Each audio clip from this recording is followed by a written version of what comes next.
May mga nag-umpisang mahirap, so related sa pagtitiwala na sumunod sa kalooban ng Panginoon, pagpapalain sila ng Diyos. Ang ating gagawin lang, i-charge natin sila, that they be not high-minded, nor trust in uncertain riches.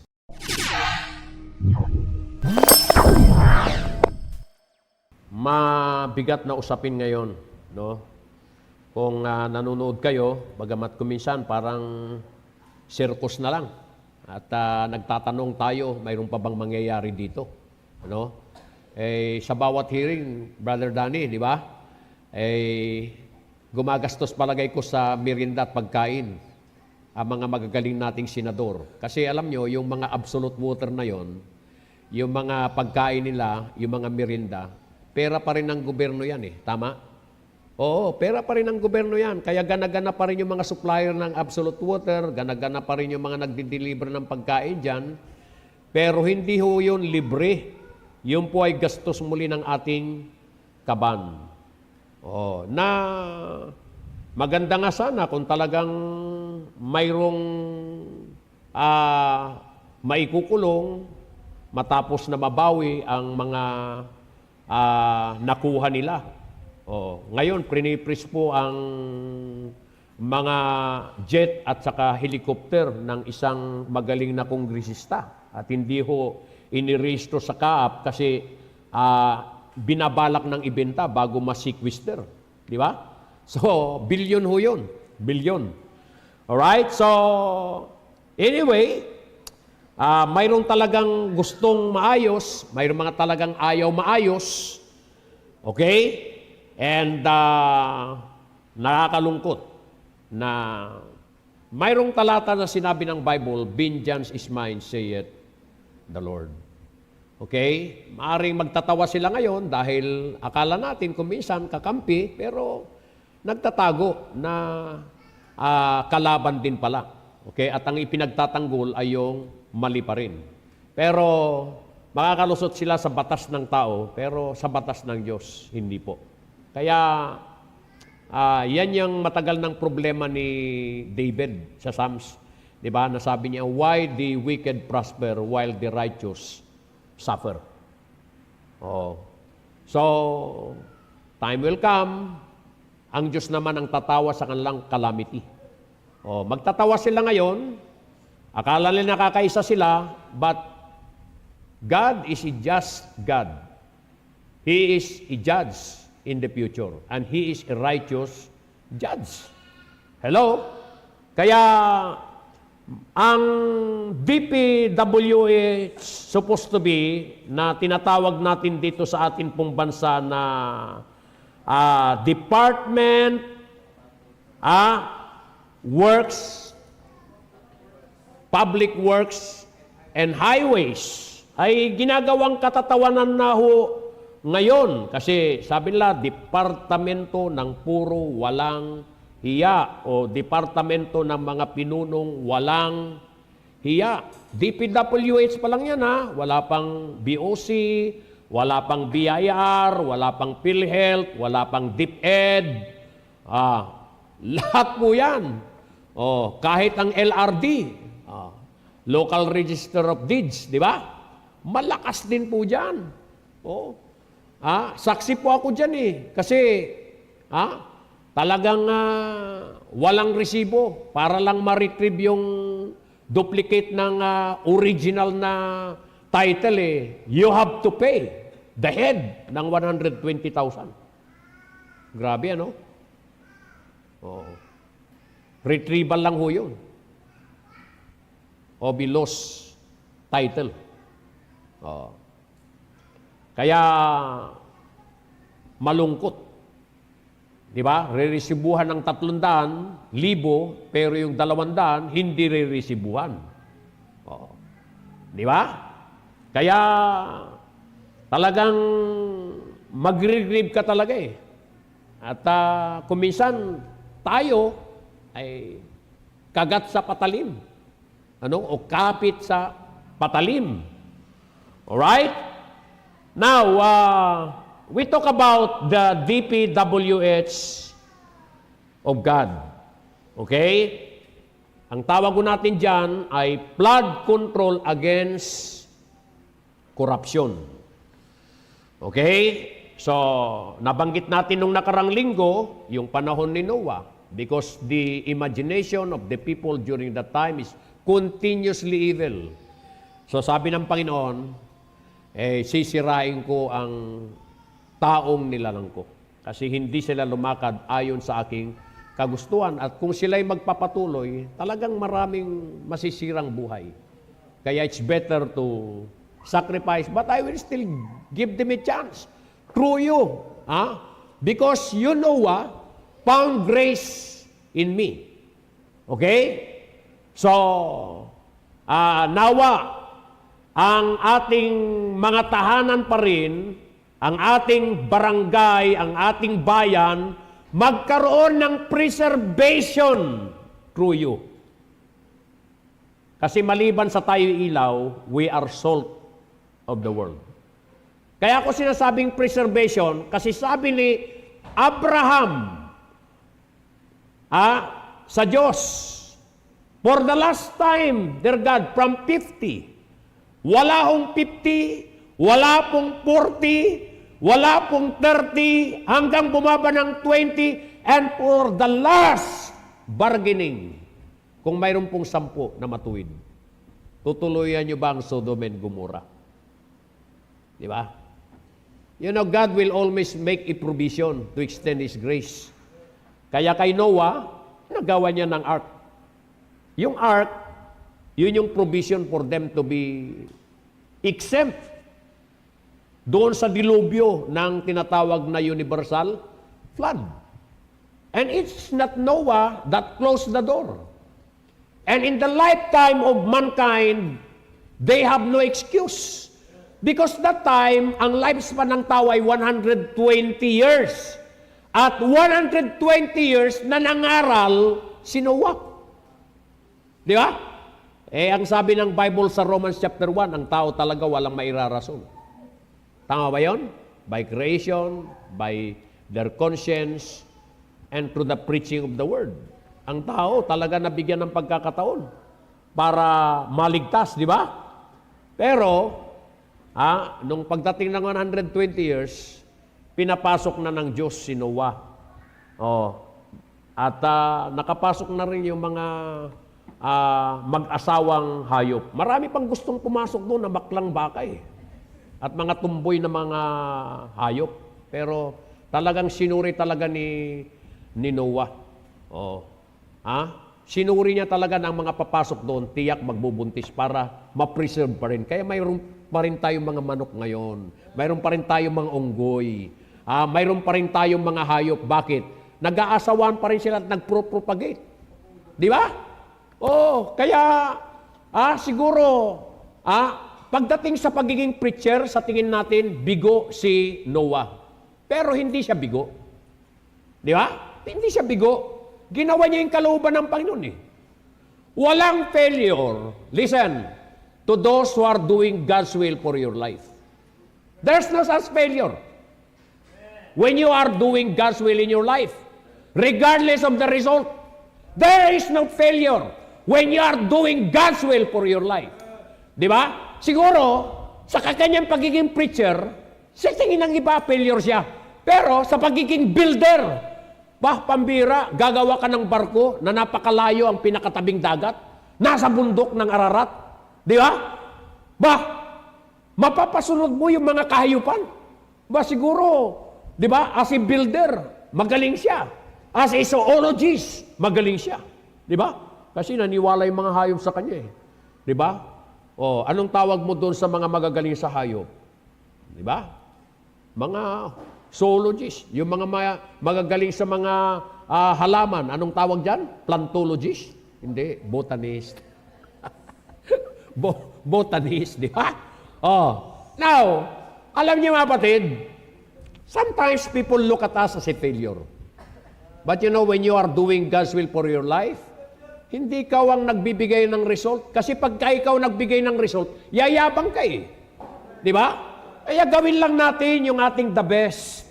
I-maximize natin yung ating pong ministry. Huwag tayo nakikipagkompetensyahan. Walang feeling of superiority and inferiority when it comes to God's work. Hello? Ang tanong, ginagawa ba natin yung the best natin? Di ba? Oh. Kaya, kuminsan yung mga tamad, ginagawang dahilan si Noah. Si Noah nga 120 years, 8 lang. Ako nga nakakasampung taon, 12 na kami. Oh. Di ba? Pero, alam nyo, sabing maximize, kagaya nung 5, ginawa niyang 10. Kung kaya niya namang 10, nakontento siya sa 5, walang dagdag, ano yon? Di ba? Yung 2, paglipas ng panahon, 2 pa rin. Pwede niya namang dublihin. Di ba? Masama, kung pang-4 ka, gagawin mong pang-10. Dahil sa 10, kailangan 10 din ako. Ginawa mo na lahat. Hanggang doon ka lang talaga Di ba? Yun yung ibig sabihin na mayroon tayong tinatawag na flexibility. Kung kaya mong baltakin, hanggang dito, baltakin mo. Pero pagka pinaabot mo ng doble niyan, tendency, it will snatch. Iti sa nga Ilocano, no dayjay lastiko, ginuyod ijay lang tigpagpatinggan na, laksid, no dayjay nga lastiko ka, talagang nag-snap o talagang naputed, baka madamdama ka kumaltik tamatam na sakit. Di ba? Have you ever experienced that? Di ba? Nag-snap, tinamaan ka, masakit. Oo. Di ba? Ba't ko alam yun? Kasi ginaganon ko nun yung lastiko Binaltak ko ng binaltak, tapos biglang naputol dito, pak! Tumama sa mata ko. Oo. Di ba? Ganun o yun. Masama, yung lastiko, nandito, hanggang dito ka lang. Na pwede mo nang unatin. Pero pag dumating ka na dun sa punto na maximize mo na, talagang doon ka lang. Di ba yung iba, nangangarap ng 1,000, tapos yung building nila, wala pang hindi pa magkasya ng 100. Paano ka bibigyan ng 1,000? Pang 100 lang yung building mo, hindi mo pa mapuno. Hello? Tama ba yan? Kailangan, pag sinabi mo 1,000, mag-prepare ka na. Huwag kang mag-pray ng 100 square meter. Mag-pray ka ng 1,000 square meter. Di ba? Ganon yun. Nung una kaming pumunta dito, yung iba talagang nag-express ng pagkadismaya at ayaw.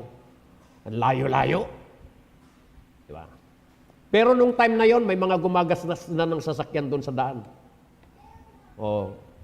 May gumagasgas na. Hamakin mo, Brother Danny, kung hanggang ngayon nandun pa rin tayo.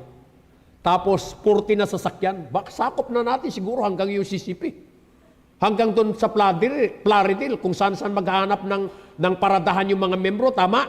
Pagbalik mo, ang haba na ng gasgas kasi naiinggit na sila. Di ba? Buti dito, sometimes, iba yung vision ng pastor. Di ba? And, wag tayong magtatayamudom pagka ang anak natin may pangarap. May mga kapatid si Joseph na inggitiro, galit. Pinlano pa siyang patayin. But at the end, he was an instrument na hindi lamang masave ang buong bansa, even yung kanyang mga kapatid. Di ba?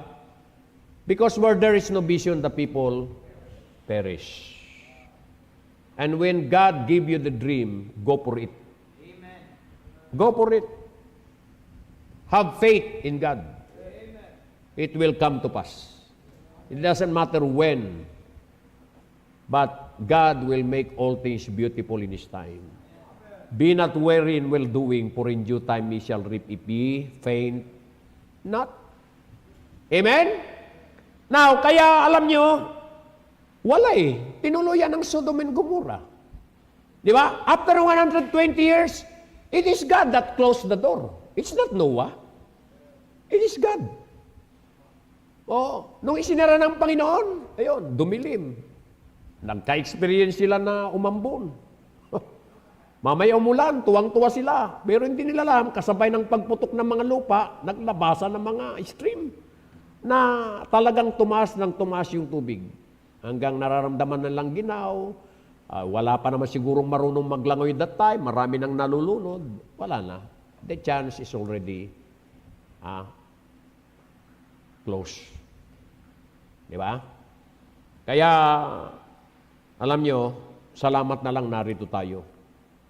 At nawag gampanan mo yung tungkulin mo.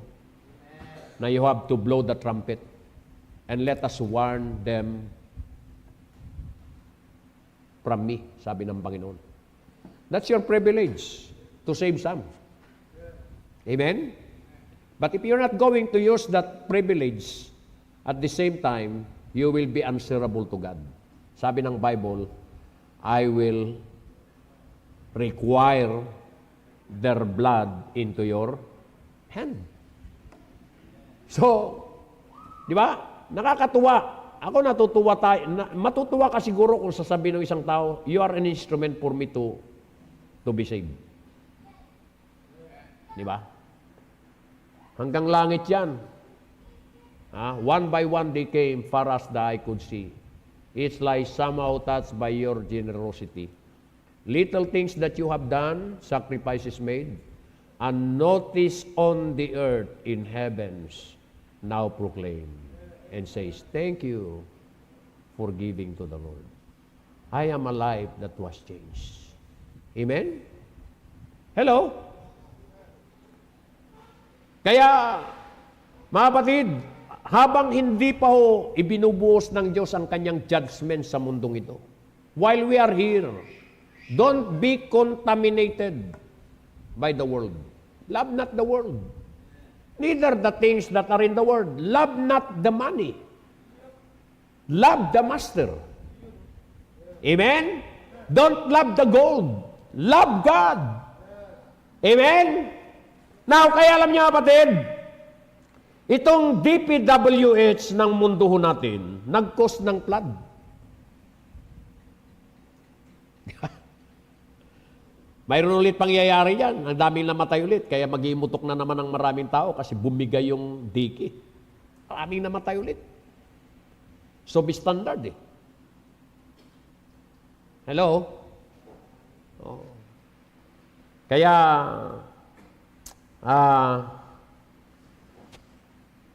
itong DPWH ng ating bansa na supposed to be Department of Public Works and Highways, naging departamento ng puro walang hiya at departamento ng mga pinunong walang hiya. Oh. Alright? Now, kaya palitan na daw ang, anong tawag dito, ang ating pambansang hayop mula sa kalabaw ay buhaya na. Kaya nakagawa na mga Pilipino ng 5 species ng mga buhaya sa Pilipinas. Gusto niyo malaman yon? Una, Crocodylus contracturus. Yan. Crocodylus contracturus. Pangalawa na species, Crocodylus congressmanus. Pangatlo, Crocodylus sinadurus. At yung pang-apat, Crocodylus DPWH hos. And panghuli, Crocodylus tambaluslos. Yan mga species na mga kwan. Tatawa-tawa tayo, pero alam nyo, pag hindi tayo naging aware, marami ding mga magnanakaw na tinatawag na mga Samaritip. Di ba? Samaritan, Samaritan, Samaritip, di ba? Mga Samaritip, ano daw yung mga Samaritip? Nagnanakaw ng milyon-milyong pera ng bayan pero linggo-linggo nagsisimba at kunwari religyoso pa. Di ba? Kaya yan yung mga tinatawag na Samaritip. Yung isa naman, Holy Charity. Holy Charity. Ano yung Holy Charity? Magnanakaw na kunwari santo, matulungin daw sa may hirap, pero galing pala sa kinurakot na pera na ibinigay at ibinibigay sa tao din. Di ba? So, mayroon pang isa dyan yung tinatawag na philanthropy. Philanthropy comes from the word philanthropist. Magnanakaw ng pundo ng bayan tapos kunwari nagdo-donate ng simbahan, paralan, sa pamayanan para kunwari may kabutihan. Yan. Ayan. Manguha tayo ng mga illustration natin, hindi yung napupuyat kayo sa mga walang kwenta. Di ba? So, bilang mga Kristiyano, tayo'y tinatawag para ipakita ang ibang klaseng DPWH. Natalakay na natin yan. Una, D. Ano yung una na D ng DPWH ng Kristiyano? Devotion to God, not to gold. Para mayroong rhyme, di ba? Money. Di ba? Kaya, yan. Devotion to God, not to gold or not to money. At you cannot serve God and mammon. Either you will hate the one and love the other, or you will love the one or hate the other. Okay? Kaya mamimiliw tayo. Okay? And may mga tao na piniling mahalin ang ginto kaysa sa God. Okay? Mas minahal ang money kaysa sa master. Alright? Now, that's your choice. Amen?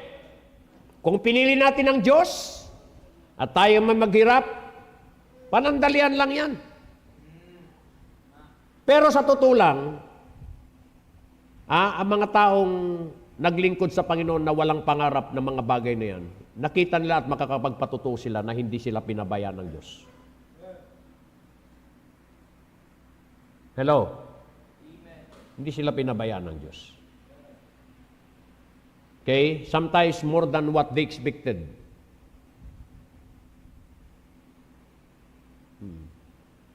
Kaya, kayong mga nagsuko ng buhay, i-clarify nyo bakit kayo nagsuko.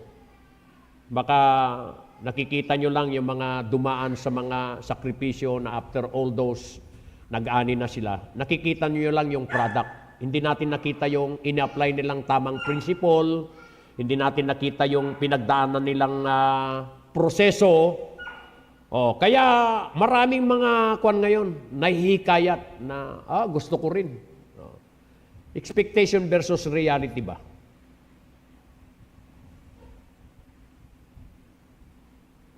So, I hope you have to check your motive. Di ba? Kaya sabi ng Bible, isa sa qualification ng mga maglilingkod sa Panginoon, even sa time pa ni Moses, nung inadvisean si Moses ng kanyang father-in-law na si Jethro, na pumili ka ng mga ganito, turuan mo sila, at ito yung character, ito yung mga dapat na ilagay mo. Okay? So isa ho dyan ay hindi ho naghihintay ng kapalit. Sa New Testament, that is not a suggestion, but that is a qualification. Aside from blameless, aside from husband of one wife, mayroong binanggit ho dyan, not a filthy lucre. Hello? Kasi pwede rin kurapin ang iglesia. Mayroon na yan sa Book of Jeremiah. Tama? Hello? Are you with me? So, makikita natin na i-clarify mo. Ngayon, kung pagdating ng panahon, talagang gustuin ng Panginoon, may makakapigil ba dyan?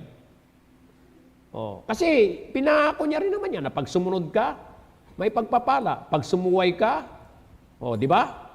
Sa Deuteronomy chapter 28. Kaya sabi niya, I set before you blessing and cursing. Cursing if you will disobey. Blessing if you will obey. Kaya sabi niya, kung ako, piliin mong sumunod. Tama? Kasi kahit sabi mo, kahit wala ng blessing, sumuway ka, ay automatic mayroong kabayaran yun. Kaya akala nila ay hindi sila nagdesisyon. We are always confronted by a decision.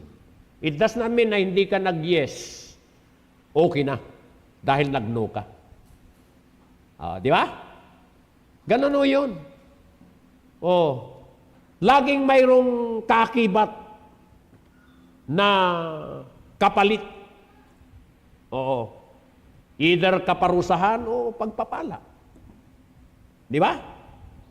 Kaya yan ang isang bagay na dapat nating maunawaan. At salamat dahil natuturuan tayo ng tama. Naiyaan daw tayo.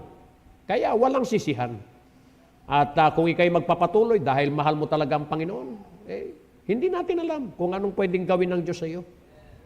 Pero hindi ka gagawa ng paraan para makagawa ka ng kasalanan, para makasabay ka lang dun sa mga taong, di ba? To the point na namamali ka na. Hindi ho. Hindi tayo tinuruan na gumawa ng mali para tayo pagpalain. Tinuruan tayo na gumawa ng mabuti at hayaan natin ng Diyos ang magpala sa Kanyang panahon. Amen? Kaya, but godliness with contentment is great gain. Sabi ng Bible. Kaya fight the good fight of faith. Lay hold on eternal life whereunto thou art also called and hast professed a good profession before many witnesses. Yan po ang nilalaman po ng 1 Timothy chapter 6, beginning from verse 6 down to verse 12. So, devotion to God, not to money. Not to gold. Okay? Now, let's go to another letter ng DPWH. D speaks of devotion to God, not to money. P, pure stewardship of resources. Pure stewardship of resources.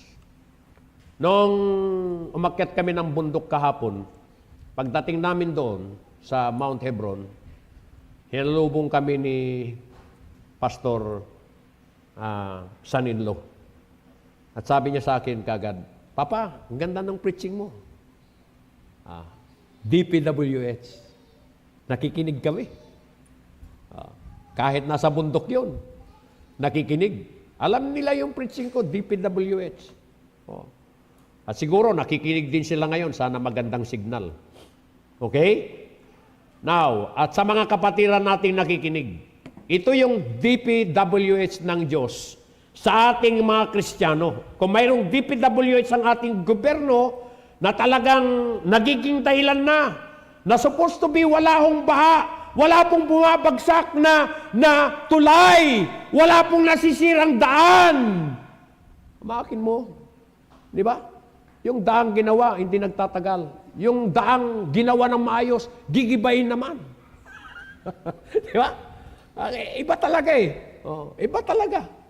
Iba ang Pinoy. Di ba? So, nakakalungkot.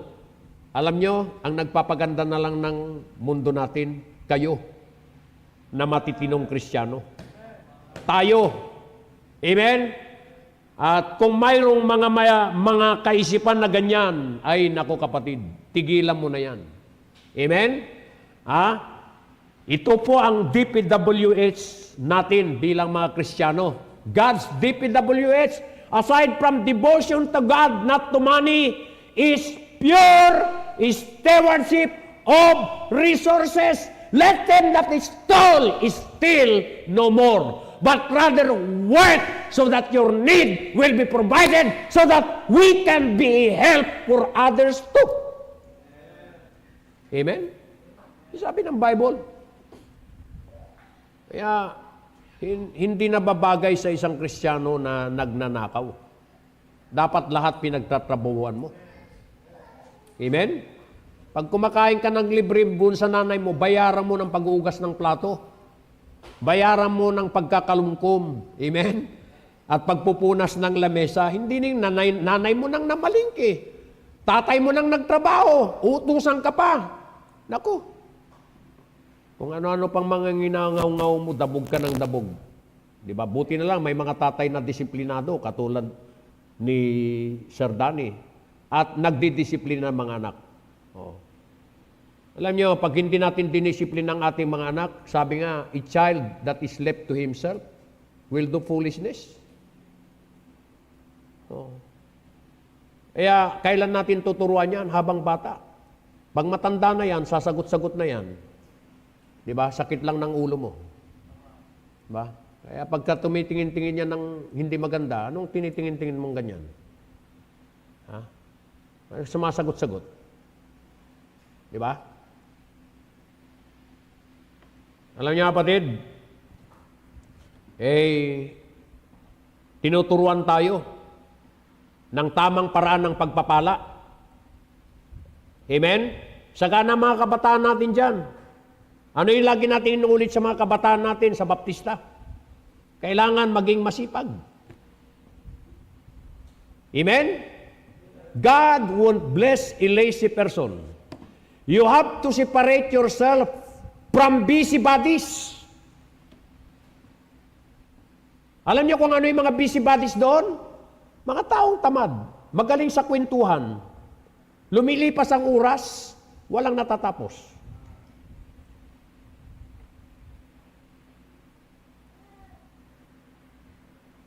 Are you listening? Ha? Kaya, upon thy sweat ye shall eat.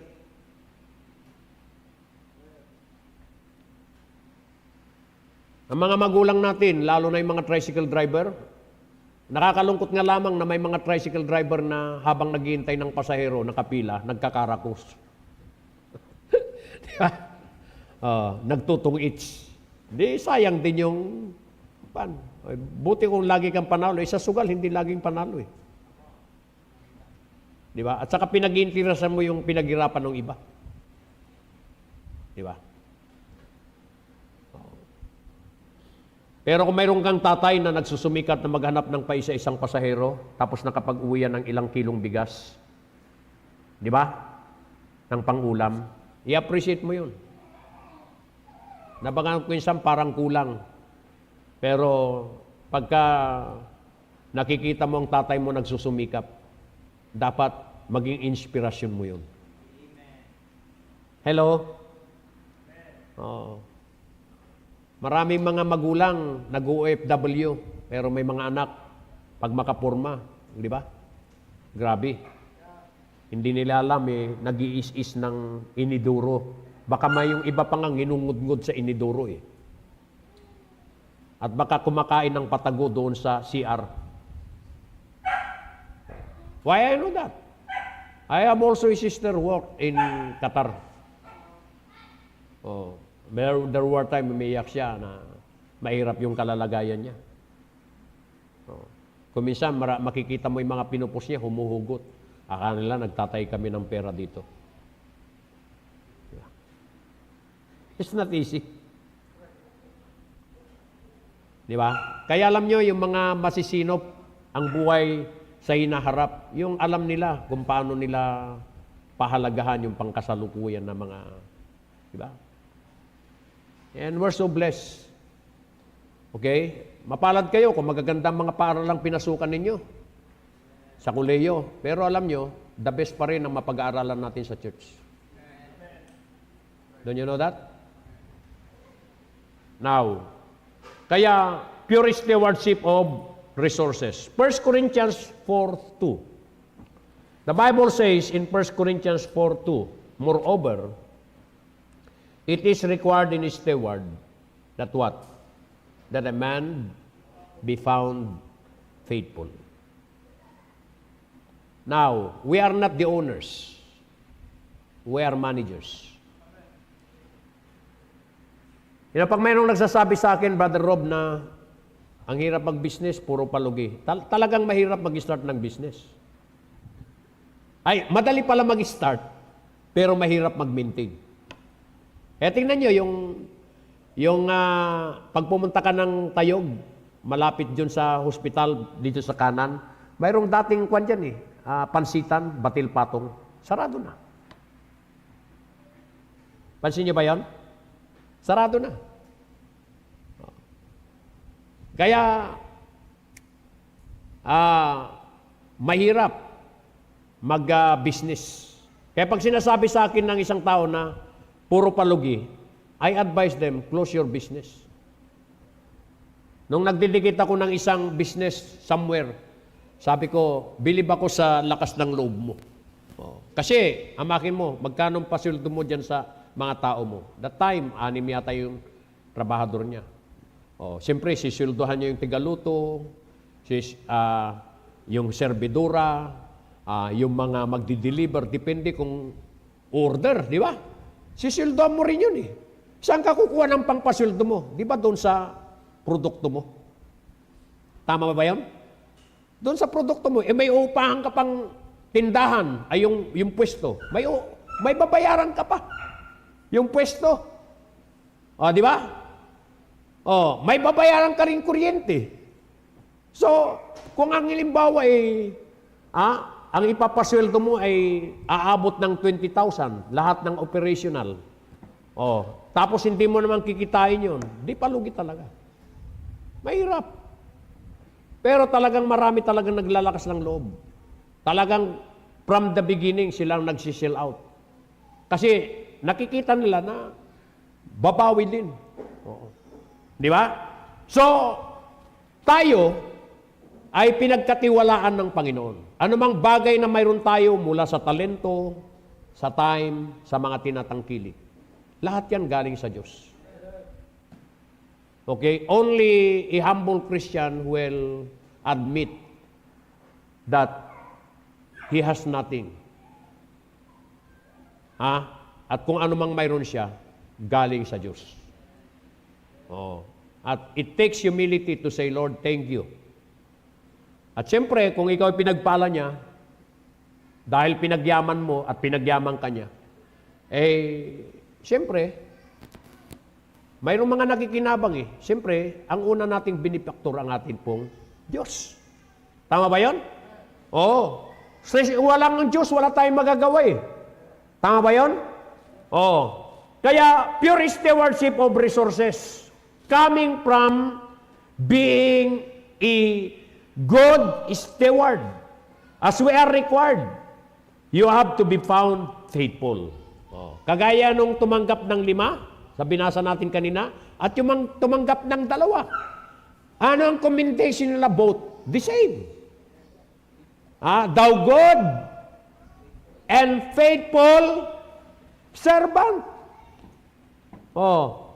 Tapos anong opposite doon sa tumanggap ng isa na hindi niya isinagawa? Anong tawag?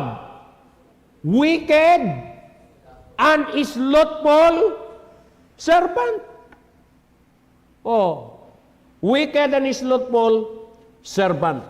Kaya wala tayong choice if we want to be a good and faithful servant. Itrabaho natin. I-maximize natin. Gawin natin ang lahat na magagawa natin sa tulong at biyaya ng Diyos para tayo ay pagyamanin.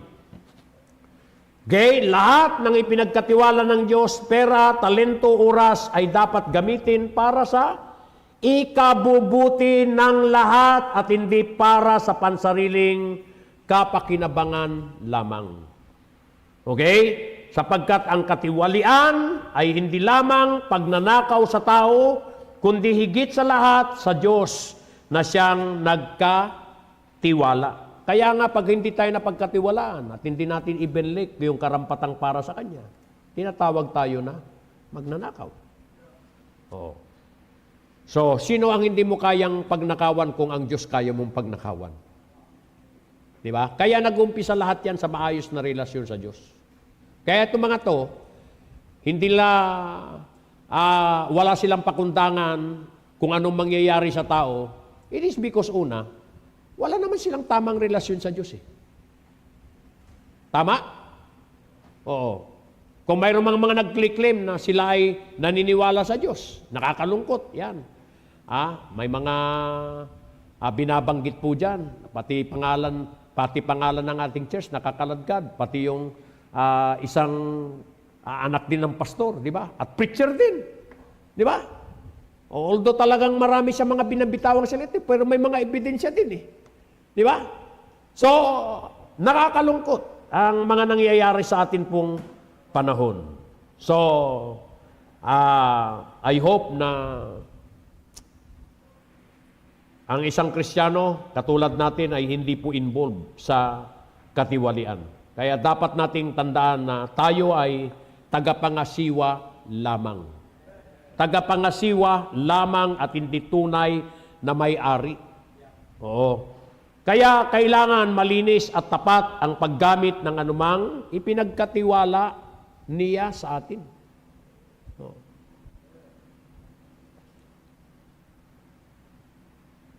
There were time, pag nagpo-post po tayo, sabi nila, Pastor, natutuwa kami ang sipag. Alam niyo, pag may mga dumadaan dyan, sinasabi nila, lagi ko sinasabi, ito na lang ang isa pang maliit na bagay na mai-contribute ko sa aming church. Di ba? Oo. Magbayad ka ng tigalinis, ng tigaayos dyan, may bayad lahat yun. Pero pag ginawa mo ng libre, biyaya yun eh. Makakatipid ka, amen? Na kahit sa maliit na bagay na pagyayaman at napapaganda. Samantalang ito, bilyon-bilyon, trilyon na nga. Pero anong nangyayari? Pasira. Pasira ang kalsada, pasira ang tulay. Nagre-resulta ng buhay na nasisira. Na imbis na nagtatrabaho, nagwiwilga na lang, naninira sa sobrang galit na. Di ba, kapatid? Are you listening? You see? Kaya, hindi masamang yumaman. Pero nawa ang kayamanan na mayroon tayo at kung tayo'y pagpapalain ay bunga ng pagsunod natin ng tamang prinsipyo. Nagtrabaho, naging mabuting katiwala, amen, nagsumikap tayo, ano pa? Mabait. At siyempre, inuuna natin ang Panginoon. Amen? Lagi nating inuulit yun kasi yun yung tamang kaparanan, hindi yung suggestion ng isang kaibigan natin. Pag mayroon tayong mga anak, sabi mo, Pastor, yung mga anak ng mga membro mo mag-engineer para maging kontratista din. Di ba? Well, hindi naman masama magkontrata. Pero magiging kontratista ka ng gobyerno, di ba? Ang maiwan na lang 30%, kaya nagiging ghost project na. Kasi wala ka na talaga yung pagpagawa eh. Nakuha na. Maliban doon sa legal na 20%, ibibigay namin yung project na yan, bigyan mo kami ng ganitong percent, di ba? I'm emphasizing, Mama, na pagka tayo ay nagtrabaho at sinisultan tayo ng 8 oras ka din magtrabaho. At hindi magiging masama kung susubra ka. Di ba? Hindi masama kung magsusubra ka. Ng oras. Pero masama, hindi ka na nagtatrabaho ng tamang oras, mag-uwi ka pa ng passenger, ng stapler, ng coupon van. Di ba? Tapos pinarisibuhan mo pa sa binilhan na supposed to be ang isang rim, ganito lang ang presyo, pero doon sa resibo. Ba't ko alam yan? Kasi may mga nagpaparesibo doon kay Sintong eh. Resibuhan mo ng ganito, doble. Don't you know that?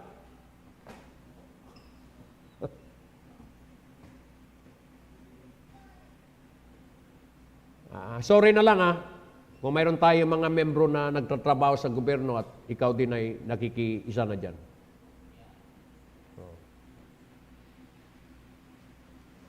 Diba? So, kung yung pagpapala mo na mayroon ka dahil sa kasipagan mo, pagiging masinop mo, amen? Pagiging masikap mo, okay yan. Kung mayroon magtanong, paliwanag mo. Kung hindi siya maniwala, karapatan nila yon. Basta ikaw, malinis ang konsyensya mo, alam mo na tama yung ginagawa mo. Kung mabait ka, mayroong magbigay. Tatanggihan mo ba yon? Hello? Bigay naman, hindi mo naman ninakaw eh. Tama? Hello? Ito nga, may nagbigay nitong lupa na ito eh. Sabi ko kay Mrs., masyadong malaki pa, Mama. Pwede ba nating ibigay yung kalahati? Ay, itong pinagtayon nito, mula dyan sa mahogani na yan, mula sa mahogani na yan. Oh. Salamat, mayroon pa rin kaming lugar. Oh. Di ba? Oh, mula doon sa mga paghahanap natin ng mga buyer din. Oh, sinasabi ko sa kanila, oh, ito pinatungan ko ng 5 piso. Oh. Kung halimbawa isang hektarya yun, o mayroon kang patong na 5 piso, nagkakaroon ka ng lupa din doon sa lupa na yun. Mula doon sa 5%. Di ba? Masama ba yun? Naging honest ka naman? Are you with me? Oh.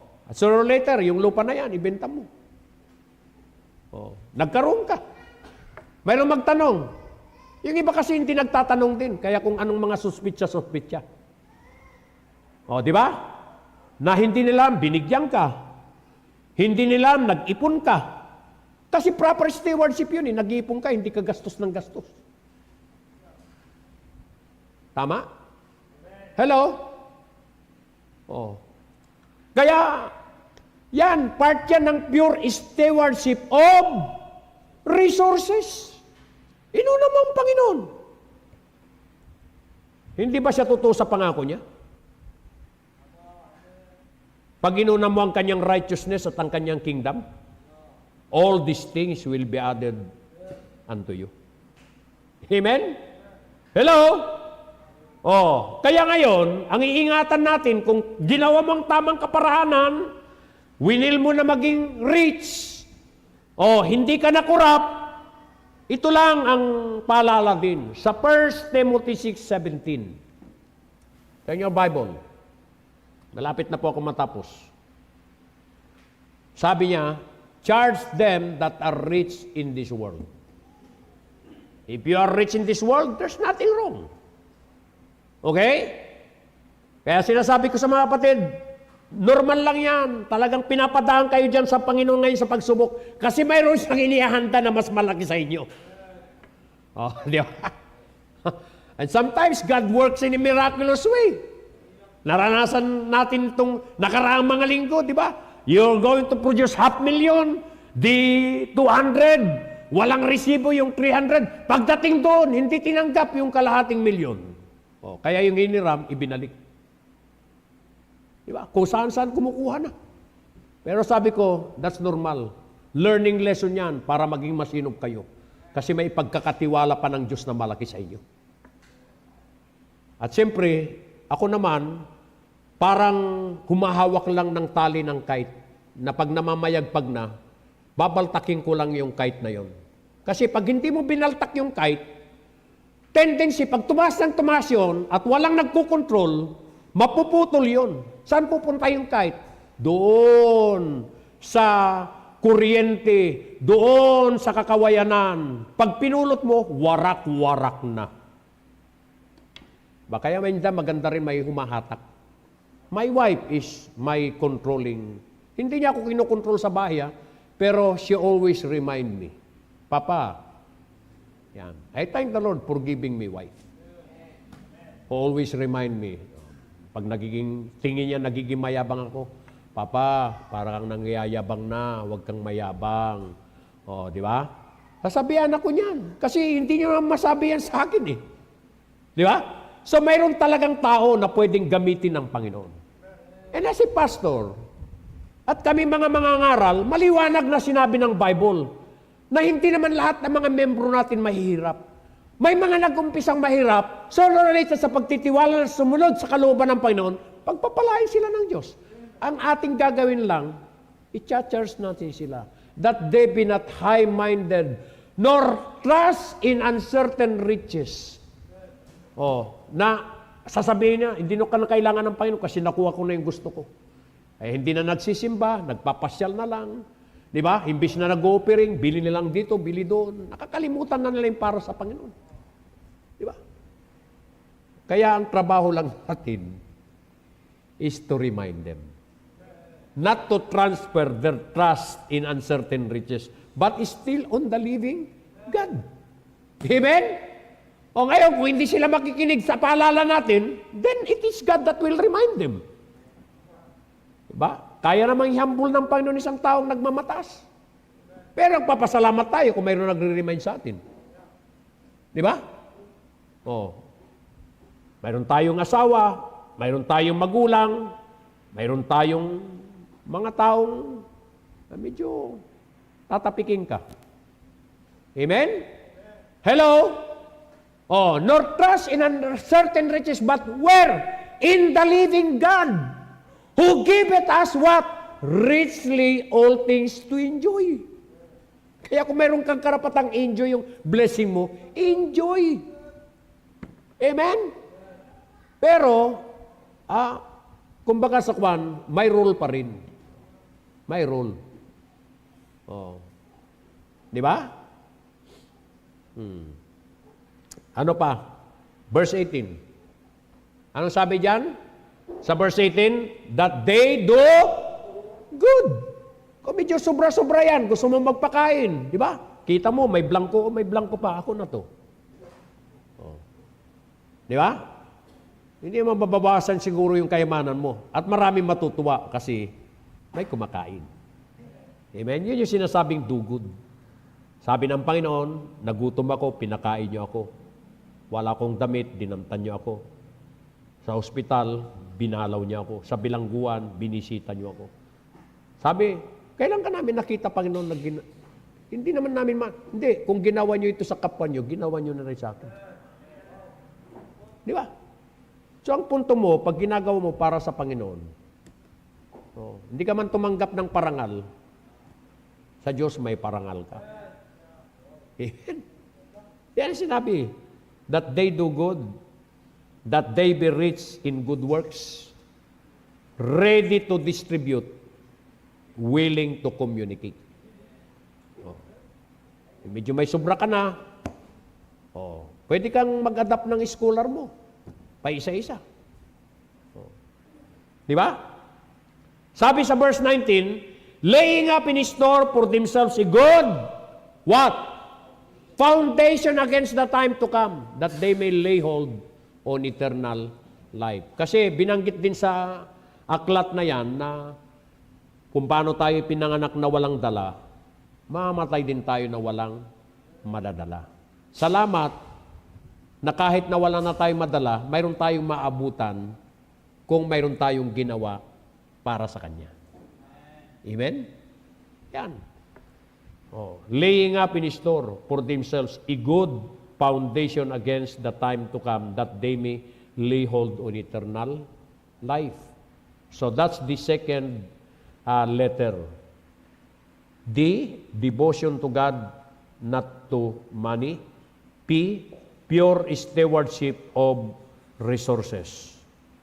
Itutuloy natin yan sa susunod, sa linggo. Siguro maabutan yung mga seminarista sa Martes, yung ETS na lang. Kasi ni-elaborate natin yan. Yung P, pure stewardship of resources. Yung W, walk in integrity. Yun. Ang ganda yung mayroon kang integridad. Hindi ka nilalamon ng sistema. You do not compromise, di ba? Hindi ka maparatangan naggawa kasi ng kalukuhan yan. Kaya yan yumaman. Kasama yan sa mga kontratista na hindi sinagawa yung project. Tumaba yung bulsa, pero hindi nagawa yung project. Di ba? So, walk integrity. Tingnan nyo si Magalong, di ba? Nag-resign ka agad. Sabi niya, I will not sacrifice my integrity. Kaya pag pumunta ka sa PMA, mayroon din yan brevity, may integrity, di ba, sir? Mayroon kang ganyan. Pero minsan pag nagkaroon na ng star, 1 star, 2 star, 3 star, nalamon na rin ng sistema Pero noong mga umpisa, talagang paglilingkuran talagang gobyerno. Kaya mahirap talagang kontrolin din ang success. Mahirap din kontrolin ang prosperity. Kaya magsanay muna tayo sa kunti para pag dumami, sanay na tayo. Amen?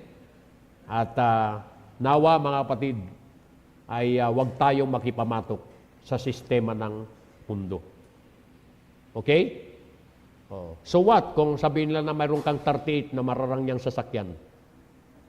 Na nung investigasyon naging ilan na lang? Na nung puntahan na, wala na.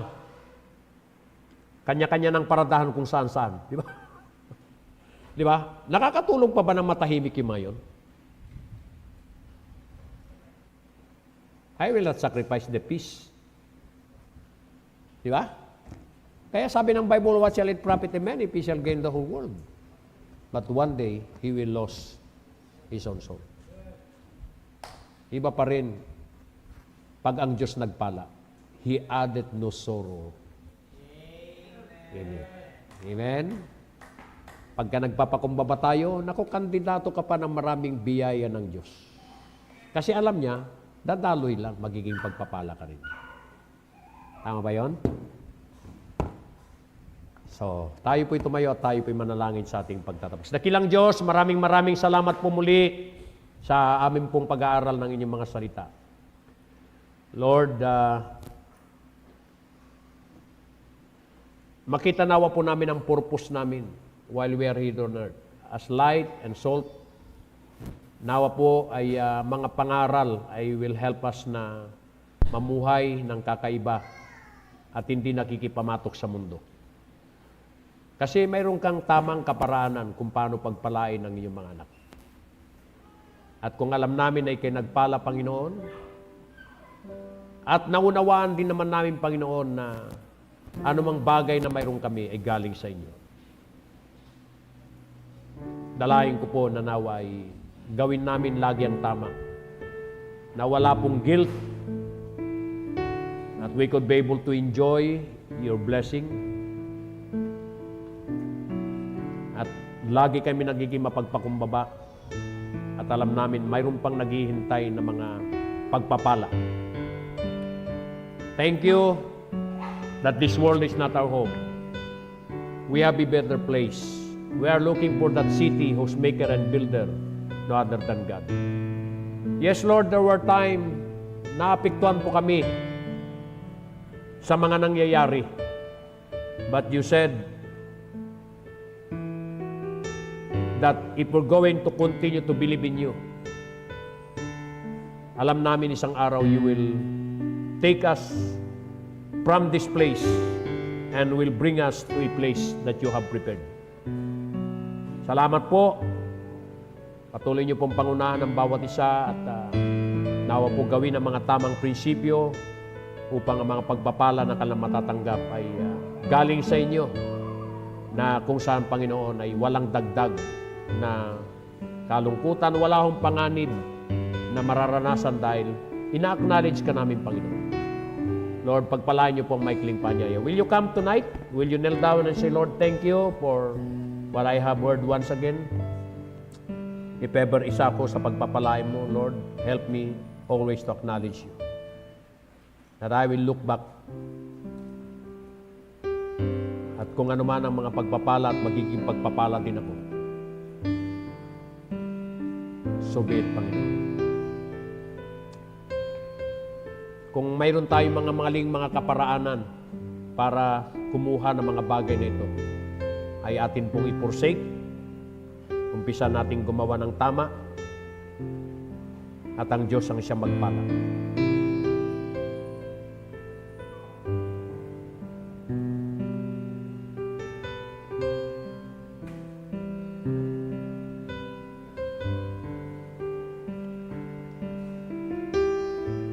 Panginoong Diyos, kinukumit ko po ang mga kapatiran. Maaaring may mga nakikinig din sa kanilang mga tahanan. Lord, we receive something that will help us and to develop us to become a better Christian. Lord, mangyari nawa po. At through our lives, malalahati ang iyong pangalan, Panginoon. And sa anumang mga bagay na inihanda nyo para sa amin, Panginoon, that we will continue to acknowledge you. At patuloy kami magtitiwala sa inyo, Panginoon. Thank you po. At pagpalain niyo po ang bawat isa. At patuloy namin kinukumit ang mga kapatiran namin na may mga karamdaman. Ninyo na po silang ipuin at pagalingin. mga kapatiran na nagpupunyagi, nagtatrabaho po sa ibang bayan at bansa, patuloy niyo silang pangunahan, Panginoon. Remind them of your presence, comfort during the time of their loneliness and sorrow, and continue to strengthen them. At ganun din po sa amin, Panginoon, na narito. Patuloy mo po kami pangunahan, Panginoon. Muli, O Diyos, pinapasalamatan ka namin sa biyaya na aming pong pagsasaluan. Kalakip din ang pagpapala niyo sa lahat ng anumang may pagkakaloob, ang mga ilan na hindi makapagkaloob. Bless niyo sila, Panginoon, para sa susunod na kanila pong pagnanais na maging kabahagi ay magkaroon po ng katuparan. Patuloy niyo pong gamitin, Panginoon, ang mga bagay na ito para po sa ikauunlad pa at higit ikaliligtas pa ng mga kaluluwa, Panginoon, at ng inyong gawain. Sa inyo lamang po ang lalahati. In Jesus' name, these things we pray. All the people say, Amen and